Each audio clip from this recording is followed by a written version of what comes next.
on todella. Häkkinen yrittää Kulherista ohi. Toinen asia on se, että onko Villeneuvulla riittävästi polttoa. Paina ja toiseksi! Hyvä! Häkkinen toiseksi! Loistavaa! Hyvä Suomi! Voittoon ei ole enää pitkä matka. Nyt on pieni mahdollisuus, että Häkkinen nousee sittenkin tämän kilpailun voittajaksi, jos Villeneuve sen sallii. Ero on 2,5 sekuntia. Näin olemme Häkkisen autossa ja hän ei pääse Fisikellan ohitse. Ei pääse. Ei muuta kuin...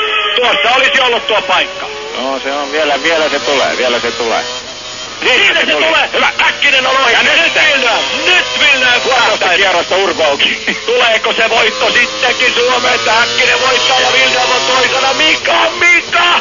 Nyt kaikki peliin. 1,7 sekuntia on ero. No niin, nyt se on. Ja nyt tulee se takaa suora.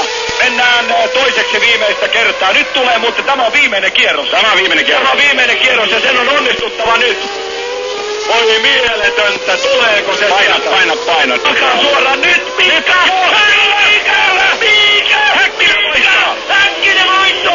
Häkkinen voittaa! Ai mieletöntä! Hyvä Mika! Se on siinä!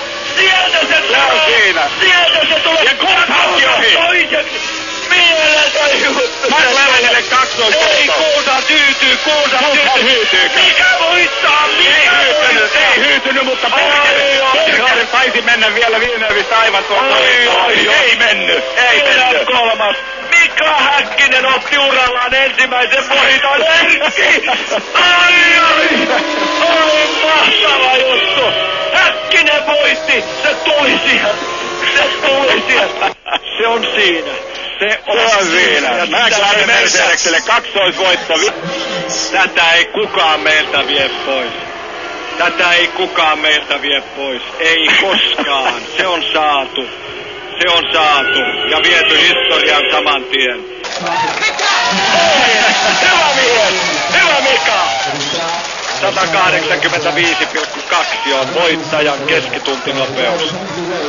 Ei muuta kuin voittaa. Ja nyt se tuli.